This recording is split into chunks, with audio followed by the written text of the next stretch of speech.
Welcome to the Gentleman Podcast. If you're here for the nth time, we love and appreciate you. And if you're here for the first time, thanks for checking us out, and we hope to have you back again.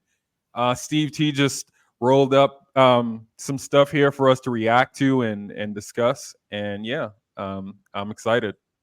Yeah, this one I'm not sure if you've seen it. I'm sure you have. The heart part 5 is kind of a AI. It's called deepfake technology, right?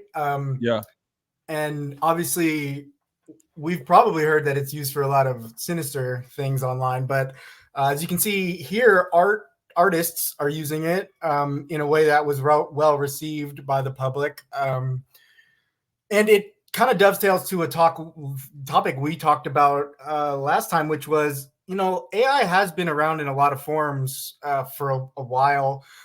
It's just sort of maturing in different areas where it's like surprising, almost like you said, to describe AI, like, oh, that's been AI for whatever 10 years. They're using some form of machine intelligence. And I think this is a great example of a technology that you almost couldn't do without AI, right? Because you would have to go to each frame of the video and kind of replace it. Such a crazy task to even ask a person to try to do.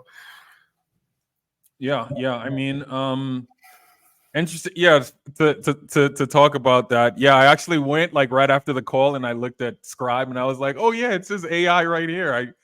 I didn't click this whole time. But interesting how like you've been on a Kendrick discography type thing. Like you've been checking out Kendrick and then you tie it into to like the AI topics we've been discussing. Because I was like, why is Kendrick on the screen? Well, and what's interesting too is that later in the beef, right, Drake tries to use this to make fun of him back using Tupac, and it is not well received by the public. So Yeah, it's almost the exact, like, here's a way you could do it that it would be respectable and well received. Like, he checked with everybody ahead of time who was being featured, and yeah, used it in a way within the art that was received, pretty well by the people it was intended for. Whereas the Drake comeback diss of this was yeah. the opposite of that, and not well received by the Tupac estate at all. He didn't check with the people that basically he was using their likeness and image. Yeah. Yeah, that's it's funny, like how we didn't react to the beef in real time, but somehow like we found a way to inject it here. But yeah, it's like basically the two artists that were with it, that were in this beef did end up using AI, and I guess the most the two most common or prevalent use cases that we're aware of at this point, right? Creating deep fakes and regenerating people's voices, right? And it's interesting, like how this kind of like ties into Hollywood. I know, like a few months back, I knew there were like strikes and stuff going on in Hollywood. Artists basically, I think some aspect of it was, artists basically fighting for their ability to continue to earn money doing their craft, right? When studios can essentially create an artificial version of them and create a whole movie from scratch without getting their input. What does that mean for their future salaries, right? Because we tend to look at AI as something that's going to disrupt people in the tech sector, like developers and stuff, but it is going to have a huge impact when it comes to art, specifically like movies and music, and um, yeah, like even like, have you seen AI influencers? No, what's up? Like, well, that's literally they can prompt. You can input a prompt and create a person that doesn't actually exist and have them run your social media, right? And be an influencer for you and not have to play an influencer, right? That's where we're heading. Sounds lame.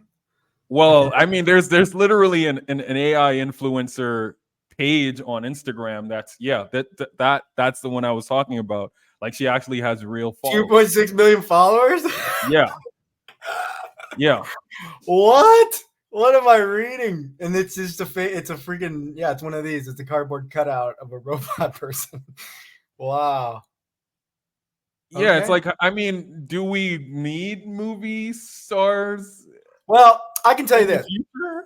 I can tell you this. When the switch over from like old TV ads to like Netflix and streaming and stealing, I guess, happened. Uh, you know, I sort of in a way did miss ads because I was uninformed of like what products are available out there. And I guess that's rich people problems, but I mean, ads serve a purpose in a certain way. I felt the lack of that in my life to a certain degree when that all went away. I didn't miss it. I didn't What a like ads. weirdo. Yeah, I know. It's strange, but you know, it is something that Well, I think it has its place. Like if there's some, you know, piece of your day where you get to see like these are some popular available products that literally people are willing to pay to show me. I don't know if that's the worst thing in the world to know. Like if there's like if this influencer is actually influencing people in ways that are useful, I think it's probably useful. Why not? you know, okay, lucky you, Netflix is reintroducing an ad tier. So that fixes your problem. The other thing I wanted to say about that I said was, I didn't miss it. No, I am not going. well, you said you wanted to know the latest and greatest products out there, and the ads were the avenue of informing you what the new product was, right? Yeah, it's almost like a longing for something that you really don't want back that bad, right? So Yeah. when I see ads, I'm like, oh yeah, that's useful. I can tell how it's useful, but I don't actually really want it back in my life. I wouldn't go seeking it. Ads actually don't bother me that much. I mean, in a way, it's kind of like nostalgic, like what, like Well, I when. find them useful. Like if you're looking for a local service, right? Mhm. And you see someone paying for a Google ad of like that service, that is a good indicator that that person will answer your call and you could actually get them to come do that service. So I find them useful in that way, at least. And for me, it's in the context in which ads make, like, I find them the most useful is like these days I don't watch much TV. So I don't know like what movies are out. Like if I actually like every once in a while I decide like I want to go and watch a movie or I want to pay for a movie on Netflix or on Prime, but I don't know what movies are out there. And I just like if you've been to the movies in the last couple of years, the first few minutes of a movie, they're just showing you like trailers of upcoming movies, and that kind of like informs you of like what's coming, like what's next, and like what to look forward to. I remember as a kid, like I always knew like I don't know, like the Mummy 2 was coming out in September or something like that. Now I don't know when movies are coming out or what movies are, See? yeah, Yeah. so that I don't watch movies as much, but I feel like that's something and do I really want to watch a whole bunch of ads? No, but I like being informed about the latest and greatest movie. I want to watch Spy Kids 10 or whatever. Like uh I mean Spy Kids you ended up at, right? Well, I at least want to Yeah, see the preview. Yeah. I mean, I'm not yeah, sure. Yeah. yeah. Um you're looking at something else here? Or No, you just these looking these at are the all AI influencers? I'm all in now. Yeah, this is amazing. I want to create my own. I'm going to infiltrate several spaces. It's something I've been contemplating for a while because like I want to create uh, content to promote my agency, but at the same time, it's like I don't have. We're doing this, and this is where like most of my content creation juice go. Like this is where it flows to, No, dude. and it's like, what Get if I that created a part out what of this, what if I created dude. an AI influencer to influence people to work with my agency? Okay. Yep. Yep. Okay. Yeah, I hear you. All right. Good. Good. What are you still looking at? This is that these are all different influencers that are fake people. You're gonna go follow them on IG now? No, but I am looking at the different like kind of verticals they're going for. So like this one's, for instance, really into photography, and she was created. Oh, who she collaborates with, right? That's kind of how you know who her corporate backing or whatever is. Tokyo-based. So she's collaborated with IKEA, Dwyer, Nike, Coach, and rapper Lil Nas X. So it's that like country singer guy. Interesting. Well, yeah. He's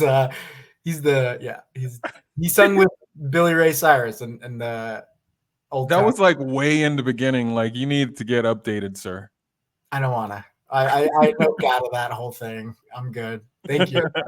I'll put it somewhere on my list at the bottom, maybe.